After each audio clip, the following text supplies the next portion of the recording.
কি সিদ্ধান্ত নিল রাহুল এবং তিতলি? শুধু তোমার জন্য সিরিয়ালের নতুন মোড় বন্ধুরা, আপনারা এমনটাই দেখতে পারবেন আগামী সপ্তাহগুলিতে। তো বন্ধুরা, গল্পের শুরুতে আমরা এমনটাই দেখতে পারি, এদিকে বাড়িতে রাহুলদের বাড়িতে সবাই মিলে শুভ নববর্ষের খুব সুন্দরভাবে নাচ গান করে। কি সুন্দর হই হাল্লার। এবং হঠাৎ করে রাহুলের বাবা বলে ওঠে, কই, এখানে তো রাহুলকে দেখতে পাচ্ছি না, কোথায় গেল রাহুল? এরপর রাহুলের বাবার কথা শুনে রাহিও বলে ওঠে, সত্যি তো, তিতলিও নেই।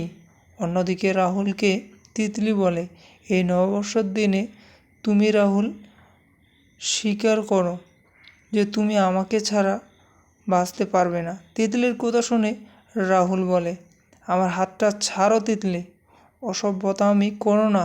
রাহুলের কথা শুনে তিতলি বলে, কিসের অসভ্যতামি রাহুল?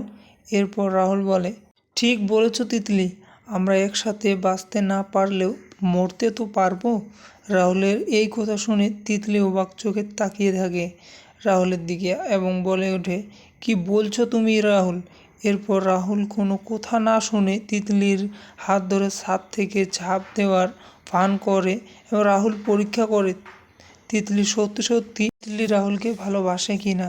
রাহুল মনে মনে বলে, যদি তিতলি আজ আমার সাথে একমত হয় তাহলে আমি ভাববো যে তিতলি আমাকে সত্যিই ভালোবেসেছিল।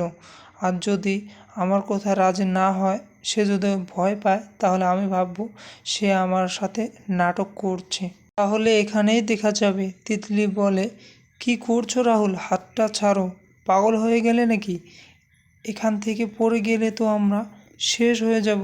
রাহুল বলে, কেন তিতলি, তুমি তো আমার সাথে বাঁচতে না পারলেও মরতে তো পারো, তুমি তো বলেছিলে, তাহলে আজ কেন ভয় পাচ্ছ? চলো, তোমার ভালোবাসার নাটক ছিল। এই কথা শুনে তিতলি কাঁদতে কাঁদতে বলে, না রাহুল, আমি তোমার সাথে বাঁচতে চাই, মরতে চাই না আমি। এই কথা শুনে রাহুল তিতলির আসল পরিচয় পেয়ে যায় এবং রাহুল বলে, রাহি আমার সব, আর তুমি তুমি তো আমার ভালোবাসার কোনো যোগ্যই নও। তো বন্ধুরা, তোমাদের এই এপিসোডটি কেমন লাগবে প্লিজ কমেন্ট করে জানিয়ে দেবেন। নতুন নতুন এপিসোড দেখার জন্য চ্যানেলটি সাবস্ক্রাইব করে পাশে থাকবে। তো বন্ধুরা, বিদায় নিচ্ছি এখানে। ধন্যবাদ। সুস্থ থাকবেন এবং ভালো থাকবেন। সবাইকে নতুন বছরের শুভেচ্ছা।